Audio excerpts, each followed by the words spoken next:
മദ്രാസത്തിൽ നേരിടുന്ന മോചിപ്പിക്കുന്ന പ്രവർത്തനം, അതുപോലെ നേഴ്സ് ബാധിതരായിട്ടുള്ള ആളുകൾ അവരുടെ സമൂഹം അകറ്റുന്നതിനെതിരെ അവരെ സമൂഹത്തെ ബോധവൽക്കരിക്കാനുള്ള ശ്രമങ്ങൾ, അവരുടെ ചികിത്സയടക്കമുള്ള കാര്യങ്ങൾ നടത്തുവാനുള്ള പദ്ധതികൾ ഒരിക്കൽ കൂടി ഹെൽത്ത് ഫോർ ഹോപ്പ് എന്ന പദ്ധതി ഉദ്ഘാടനം ചെയ്യാനായിട്ട് അറിയിക്കുന്നു.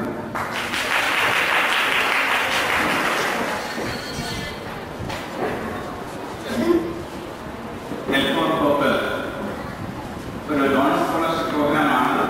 Higher education loan programme for high risk orphans protection and development എന്നാണ് ഹെൽത്ത് ഫോർ ഹോപ്പിന്റെ ഉണർവ്.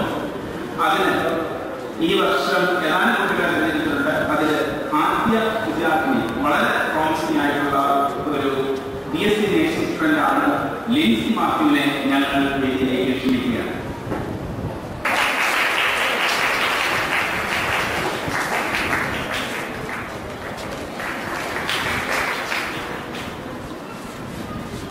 വേദിയിലുള്ള വിശിഷ്ട വ്യക്തികളെ, പ്രിയപ്പെട്ട സഹോദരി സഹോദരന്മാരെ, ഒരു പകരക്കാരനായിട്ടാണ് ഇന്ന് ഇവിടെ എത്തി ഈ മാധ്യമ സമൂഹത്തിന് സാക്ഷ്യം വഹിക്കാൻ കഴിയുന്നത് എൻ്റെ ജീവിതത്തിലെ ഏറ്റവും വലിയൊരു ഭാഗ്യമായി ഞാൻ കരുതുകയാണ്. അതിനിടയിലുള്ള എൻ്റെ പ്രിയ സുഹൃത്ത് ശ്രീ സമീറോടും തോമസിനോടുമൊക്കെ എനിക്ക് അഗീതവുമായ നന്ദിയുണ്ട്. ഞാനിതിവിടെ രേഖപ്പെടുത്തിയിരുന്നു.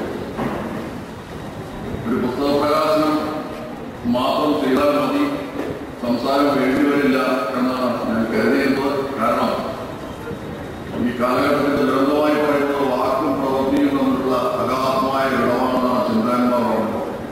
അതുകൊണ്ട് തന്നെ ഇപ്പോൾ സംസാരം കുറഞ്ഞു കുറഞ്ഞ് വരുന്ന ഒരു കാലഘട്ടത്തിലാണ് നാം ജീവിക്കുന്നത്. ഞാനിവിടെ പറയാൻ കാരണം ഈ വിടവ് അങ്ങേയറ്റം കുറച്ചു കൊണ്ടുവന്ന രണ്ട് സാമൂഹ്യ പ്രവർത്തകരുടെ ദീർഘകാലത്തെ പൗരോഹിത്യ ജീവിതത്തിലെ നാഴികക്കല്ലുകൾ പിന്തുടർന്ന ആ ഒരു അവസ്ഥ, ആ ഒരു സന്ദർഭത്തിലാണ് നാം ഇവിടെ ഒത്തുചേർന്നവരെ അഭിനന്ദിച്ചിരിക്കുന്നത്. ആത്മകഥാ കേന്ദ്രം എന്നാണ് പേര് പറയുന്നതിൽ പോലും വെറും മാനവീയ പുരോഗതിയല്ല ശരിയായ പൗരോഹിത്യത്തിന്റെ ധർമ്മം എന്ന് തിരിച്ചറിഞ്ഞ് അതിനെ സാമൂഹ്യ പ്രവർത്തനവുമായി ഇടചേർത്ത് കൊണ്ടുപോകുന്നതിൽ അങ്ങേയറ്റം വിജയിച്ചു വരുന്നതാണ് ഞാൻ ഇവരുടെ ഇത്രയും കാലത്തെ ആ പൗരോഹിത്യ സഭയുടെ ഒരു മഹത്തരമായ ഒരു ക്രമമായി കാണുന്നു. ഇത് ഞാനടുത്ത് അറിഞ്ഞിട്ടുള്ള ഒരു വ്യക്തിയാണ്. സാമൂഹ്യക്ഷേമ വകുപ്പിലെ ഒരു ഉദ്യോഗസ്ഥൻ നിലയിൽ കുറേയേറെ കാലം എനിക്ക് ഈ കേന്ദ്രം നടത്തി വരുന്ന DHM സെന്ററുമായിട്ട് അടുത്ത് പ്രവർത്തിക്കാനുള്ള അവസരം ചിന്തിച്ചിട്ടുണ്ട്. ഈ കേന്ദ്രം ഈ 20 വർഷം പിന്നിടുമ്പോൾ തീർച്ചയായും അഭിമാനിക്കത്തക്ക നേട്ടങ്ങൾ ഇവർക്കുണ്ടായിട്ടുണ്ട്. ഒരുപക്ഷെ നിങ്ങൾ നിലവാരം അറിയാമെന്ന് എനിക്കറിയില്ല. ഈ കേന്ദ്രത്തിന്റെ പ്രവർത്തനങ്ങളുടെ ഒരു അംഗീകാരം തന്നെ ഇപ്പോൾ ഈ കേന്ദ്രം ഒരു റീജിയണൽ സെന്റർ എന്ന് പറഞ്ഞാൽ ലഹരിക്ക് അടിമപ്പെട്ടവരെ വിമുക്തരാക്കുന്ന പ്രക്രിയയിൽ ഏർപ്പെട്ടിരിക്കുന്ന പ്രൊഫഷണൽസിന് ആവശ്യമായ മാർഗദർശനം നൽകുന്ന, അവർക്ക് വേണ്ട ട്രെയിനിങ് നൽകുന്ന ഒരു കേന്ദ്രം തന്നെ ഇപ്പോൾ നമുക്ക് കേരളത്തിന് ആദ്യമായി ലഭ്യമായിരിക്കുന്നത് ഈ ആത്മവായകയാണ്. ഇതിനൊക്കെ തീർച്ചയായും തോമസിന്റെയൊക്കെ അസാന്ത പരിശ്രമം ഉണ്ടെന്ന് നമ്മുടെ ഇതിന് മുമ്പ് തന്നെ പറഞ്ഞു കഴിഞ്ഞു. അതിലൊട്ടും അതിശക്തിയില്ല എന്ന് പറയാൻ ഞാൻ ആഗ്രഹിക്കുക. അതുപോലെ തന്നെ ഇന്നിവിടെ പുറത്തിറക്കുന്ന പുസ്തകങ്ങൾ, പ്രത്യേകിച്ചും എന്നോടുകൂടെ പ്രകാശനം ചെയ്യണമെന്ന് ആവശ്യപ്പെട്ടിരിക്കുന്ന പുസ്തകം പുനർത്തി വളരെ അർത്ഥവത്തായ ഒരു പേരാണ്. ഞാനതിൻ്റെ ഉള്ളടക്കത്തെക്കുറിച്ച് ഇവിടെ വരുന്നതിലൂടെ സംസാരിച്ചിരുന്നു. എന്താണ് ഈ പുസ്തകം കൊണ്ട് ഉദ്ദേശിക്കുന്നത്? തീർച്ചയായും വളരെ അർത്ഥവത്തായ ഒരു ടൈറ്റിലാണ് അതിൻ്റെ കുടുംബമെന്നാണ് എനിക്ക് മനസ്സിലാക്കാൻ കഴിയുന്നത്. കാരണം ലഹരിക്ക് അടിമപ്പെട്ടവരെയും അടിമപ്പെടാൻ ഇടയുള്ളവരെയും ഒക്കെ ഇല്ലാക്കാക്കിക്കൊണ്ട് അവരെ എങ്ങനെ പുനർവസിക്കാൻ കഴിയും, അല്ലെങ്കിൽ ഈ ഒരു ശാപത്തിൽ ഗ്രസ്തരാകാതിരിക്കാൻ എന്തെല്ലാം ചെയ്യാൻ കഴിയും എന്നതിനെ കുറിച്ചെല്ലാം സമഗ്രമായി പ്രതിപാദിക്കുന്നൊരു ചെറു പുസ്തകമാണ് എന്നാണ് എനിക്ക് മനസ്സിലാക്കാൻ കഴിയുന്നത്.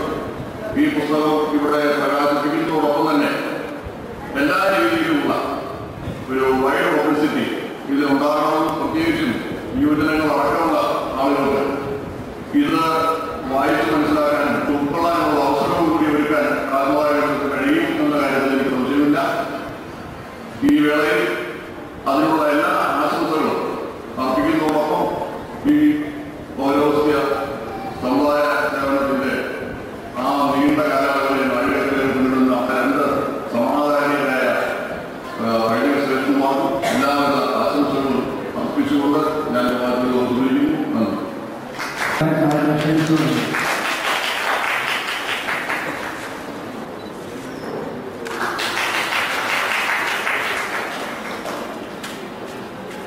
ബഹുമാനനായ അധ്യക്ഷൻ, ഈ വേദിയെ ധന്യമാക്കിയിരിക്കുന്ന ആദരണീയരായ മഹത് വ്യക്തിത്വങ്ങളെ, ഞാനിപ്പോൾ ആലപ്പുഴയുടെ DMO ആയിട്ട് ചെറുതെങ്കിലും TV കണ്ടതാണ്.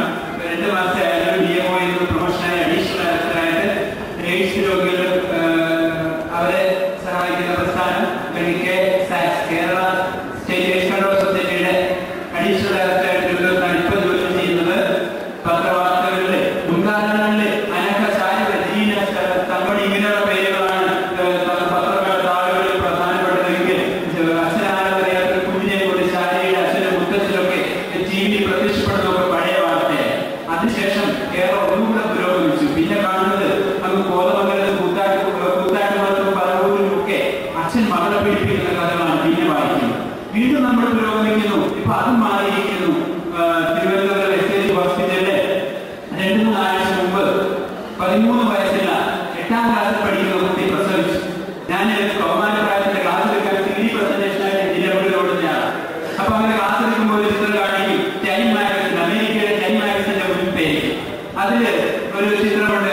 ഒരു കുട്ടി പ്രഗ്നന്റ് ആയ ഒരു 10-12 വയസ്സുള്ള കുട്ടി. എന്നിട്ട് ചിൽഡ്രൻ ഹാവിംഗ് ചൈൽഡ് ഇൻസൈഡ് എന്നുള്ള ഒരു കവറേജ് ഉണ്ട് ടൈം മാഗസിന്റെ ഫ്രണ്ട്. ഒരു ചെറിയ കുട്ടിയുടെ വയസ്സിലൊരു മറ്റൊരു കുട്ടിയും പറഞ്ഞ് ആ കുട്ടിയെ ഇതാണ് ഒരു ചിത്രം. വാസ്തവത്തിൽ നമ്മൾ എന്തിന് ടൈം മാഗസിന്റെ ഫ്രണ്ട് പേജ് നോക്കി പോകുന്നു? നമ്മുടെ കേരളത്തിന്റെ മുഖ്യസായ തന്നെ ഇപ്പൊ അങ്ങനെ ആയിക്കൊണ്ടിരിക്കുകയല്ലേ. മാറിയിട്ട് ഇപ്പൊ അച്ഛൻ മകളെ കഴിഞ്ഞിട്ട് ഇപ്പൊ കാണുന്ന വസ്തുത എന്താണ്? പീഡിയോഫീലിയ ഞങ്ങൾ ഡോക്ടർമാർ പറയുന്ന കുട്ടികളെ അനാവശ്യമായി ഇഷ്ടപ്പെടുക എന്ന അർത്ഥമാണ് അതിനുള്ളത്. അതാണ് ഇപ്പൊ കാണുന്നത്. SAG ഹോസ്പിറ്റലിൽ 13 വയസ്സുള്ള കുട്ടി പ്രസവിച്ചു എന്ന് പറഞ്ഞ വലിയ വാർത്ത. അത് കഴിഞ്ഞപ്പോൾ അതിന് തൊട്ടടുത്ത കണ്ണൂർ ഇരിട്ടി എന്ന പ്രദേശത്ത് മറ്റൊരു വാർത്ത. 12 വയസ്സുള്ള കുട്ടി 5 മാസം ഗർഭിണിയായി. ജോലി സത്പാത എന്ന ഒരു പുസ്തകം അത് പ്രകാശനം ചെയ്യാനുള്ള കർമ്മമാണ് നൽകിയിട്ടുള്ളത്. മധ്യവിധ പ്രവർത്തകന് ഒരു ഉത്തമ സുഹൃത്തും സഹായമായ ഒരു പുസ്തകമാകുന്നു ഈ സത്പാത എന്ന പുസ്തകം. മദ്യം 4 ഭാഗങ്ങൾ അപകടത്തിലാക്കുന്ന പരാജയങ്ങൾക്കറിയാം. ശാരീരികമായ കുഴപ്പങ്ങൾ, മാനസികമായ കുഴപ്പങ്ങൾ, വ്യക്തിയില് അവരുടെ അന്യമായ കുഴപ്പങ്ങൾ, അതുപോലെ എല്ലാത്തിനും ഉപരി സമൂഹത്തെ സാമൂഹിക മേഖലയെ നശിപ്പിക്കുന്ന മദ്യം. ആ മദ്യത്തെ കുറിച്ചുള്ള ഒരു മദ്യവിരുദ്ധ പ്രവർത്തകന് എങ്ങനെ തന്നെ പോരാട്ടത്തിൽ മുമ്പോട്ട് കൊണ്ടുപോകാൻ കഴിയുന്നതിന് ഉപകരിക്കുന്ന സഹായിക്കുന്ന ഒരു പുസ്തകമാകുന്നു ഈ സത്പാത എന്ന പുസ്തകം. അത് പ്രകാശനം ചെയ്യാൻ എനിക്ക് സന്തോഷമേ ഉള്ളൂ. ഒരു കാര്യം പെട്ടെന്ന് മനസ്സിന്റെ മനോഭൂതത്തിൽ കടന്നു വന്നതാണ്. കഴിഞ്ഞ ദിവസം മണ്ണഞ്ചേരി പോലീസ് സ്റ്റേഷനിലെ പോലീസ് സ്റ്റേഷന്റെ 3-4 പിടിച്ചുകൊണ്ട് വന്ന 4 പ്രതികൾ, 4 ക്രിമിനൽസ്, 4 പ്രതികൾ പോലീസ് സ്റ്റേഷനിലെ SI സ്വന്തം നാട് മണ്ണഞ്ചേരി. ഞങ്ങളറിയാം, നമ്മുടെ അടുത്ത നാടുണ്ട്. അവിടെ പോലീസ് സ്റ്റേഷനിലെ അവിടുത്തെ SI പോലീസുകാരെയും വനിതാ സിവിൽ പോലീസ് ഓഫീസർമാരെ ഉൾപ്പെടെ അടിച്ച് പൊട്ടിച്ചിട്ട് പോലീസുകാരെ ഓടുന്ന ചിത്രം ഈ മണ്ണഞ്ചേരിയിലുണ്ടായി. നോക്കണേ കാലത്ത് പോകുന്ന പോക്ക്. മറ്റൊന്ന് മാരാരിക്കുളം സർക്കിൾ ഇൻസ്പെക്ടർ കണ്ടിട്ടാവും ആ പോലീസ് സ്റ്റേഷൻ. എറണാകുളത്തൊക്കെ ഹൈവേ പോകുമ്പോൾ മാരാരിക്കുളം പോലീസ് സ്റ്റേഷൻ ബോർഡ് കാണാം. 3-4 ദിവസം മുമ്പ് അവിടെയും സംഭവിച്ചു. ഒരു പക്ഷേ ജനങ്ങൾ പത്രത്തിൽ വായിച്ചതാണ്. മാരാരിക്കുളം പോലീസ് സ്റ്റേഷനിലും 2-3 അക്രമികൾ കയറിയിട്ട് അടിച്ച് പൊളിച്ച് കസേരയൊക്കെ നശിപ്പിക്കുന്നു. അപ്പൊ ക്രിമിനലിസം വളർച്ച കേരളത്തിൽ എത്ര ഭീകരമാണെന്ന് ആലോചിക്കാനാണ് ഞാൻ ഈ ചിത്രം നിങ്ങളുടെ മുമ്പിലിട്ടത്. അപ്പൊ ഇതിലൊക്കെ പിന്നെ ആഴത്തിൽ കടന്നു ചെന്നാൽ നമുക്ക് പഠിച്ചാൽ കാണാൻ കഴിയും. മദ്യം, മയക്കുമരുന്ന്, ഇത്തരം കറുത്ത ശക്തികളാണ് ഇതിനെയൊക്കെ കൂടുതൽ പ്രോത്സാഹിപ്പിക്കുന്നത് എന്നിടത്താണ് ഇന്നത്തെ ഈ ആത്മീയ കേന്ദ്രം സംഘടിപ്പിച്ച ഈ പരിപാടിയുടെ പ്രസക്തി. അതിനെല്ലാവരും മംഗളങ്ങളും നേരുന്നു. ബഹുമാനിയായ ഭാരത് ജോസഫ്മാർ കോപത്തിൽ അവർ നിൽക്കും. അതുപോലെ ബഹുമാനിയായ അച്ഛന്മാർക്കും ഒക്കെയും ദൈവം സർവേശ്വരൻ കൂടുതൽ ആരോഗ്യ സൗഖ്യങ്ങൾ നേർന്നുകൊണ്ട് അവർക്ക് കൂടുതൽ ആരോഗ്യത്തോടെ ജീവിക്കാൻ ആയുസ് നൽകട്ടെ എന്ന് ആത്മാർത്ഥമായി പ്രാർത്ഥിച്ചുകൊണ്ട് എന്റെ വാക്കുകൾ അവസാനിപ്പിക്കുന്നു. സത്പാത എന്ന പുസ്തകം പ്രകാശനം ചെയ്യാൻ പ്രഖ്യാപിക്കുന്നു. നന്ദി.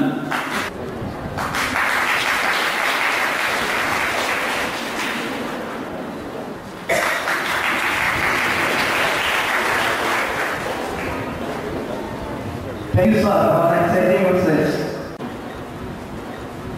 Principal Chairperson, Deputy Vice President,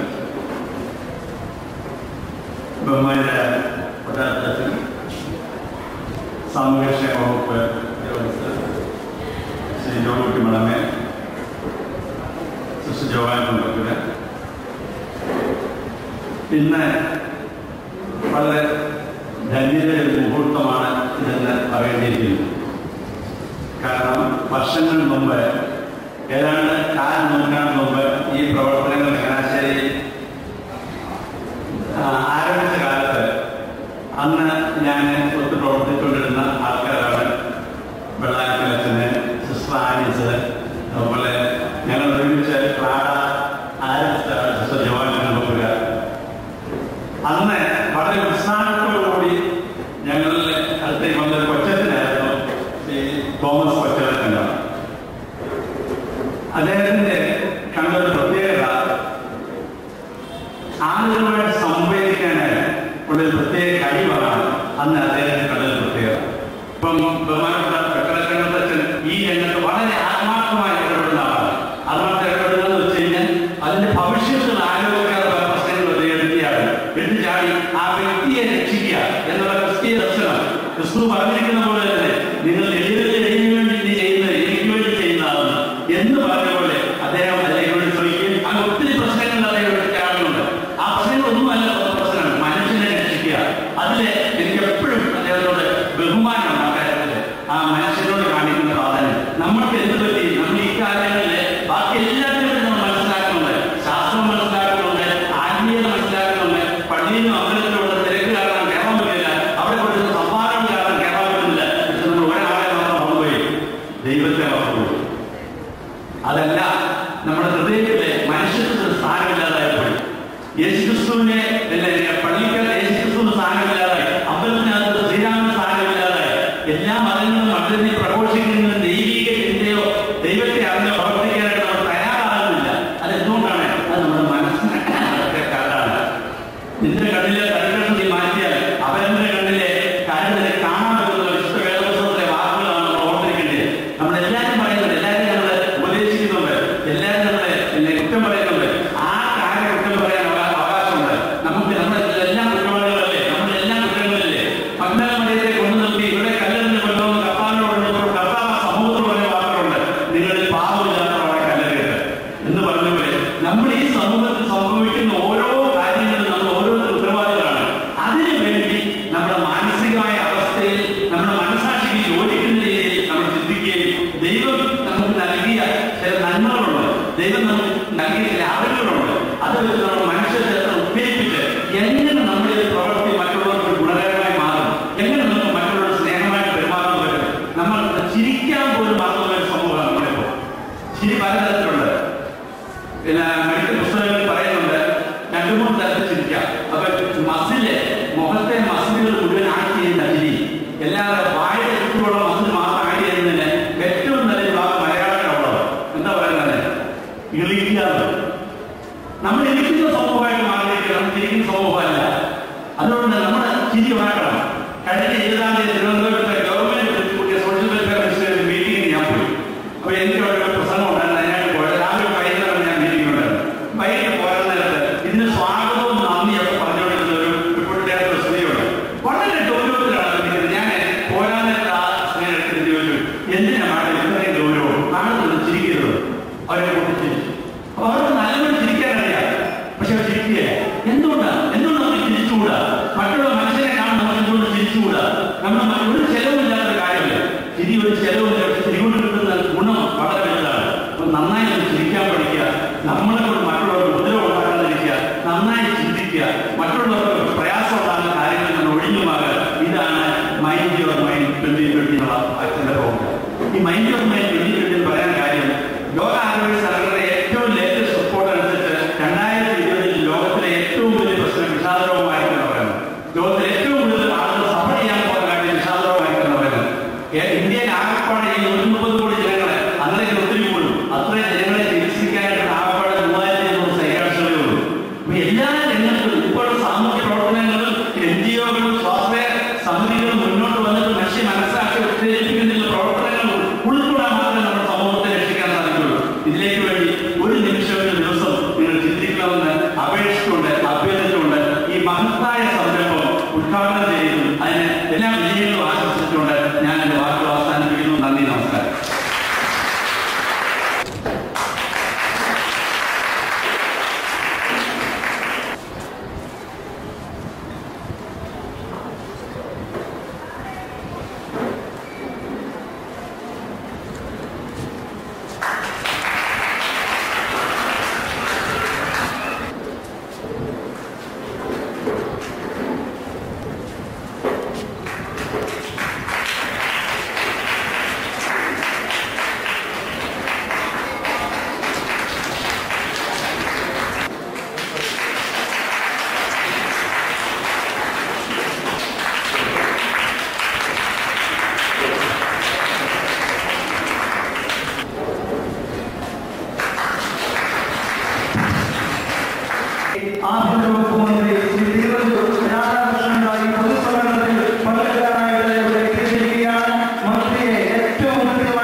അതിവിശിഷ്ടമായ രൂപത്തിൽ പ്രവർത്തനം നടത്തി സമൂഹത്തിനും അതോടൊപ്പം തന്നെ ഒരു ദൈവിക ചിന്തയ്ക്കും വേറെല്ലാം നേതൃത്വം നൽകിയിട്ടുള്ള നമ്മുടെ ബഹുമാന്യനായ കൊച്ചച്ഛങ്ങളും അച്ഛൻ എന്നും ജനങ്ങൾക്ക് മാതൃകയായിരുന്നിട്ടുണ്ട് എന്ന് എനിക്കറിയാം. അദ്ദേഹം മുന്നോട്ടും അതിവിശിഷ്ടമായ രൂപത്തിൽ ജീവിച്ച് മുന്നോട്ട് പോകട്ടെ. ഈ സമൂഹത്തിന് കൂടുതൽ ഗുണം അദ്ദേഹത്തിൽ നിന്നുണ്ടാവട്ടെ എന്ന് ഞാൻ പ്രാർത്ഥിക്കുകയാണ്. നിങ്ങൾക്ക് എല്ലാവർക്കും അറിയാവുന്നതുപോലെ ഒരു വൈദിക വൃത്തി അത് ദൈവിക കാര്യങ്ങൾ മാത്രമല്ല, അതോടൊപ്പം സാമൂഹിക രംഗത്തും നല്ല ഇടപെടൽ നടത്തുന്നതിന് വേണ്ടിയുള്ള ഒരു അവസരമാണ്. സാധാരണ രീതിയിൽ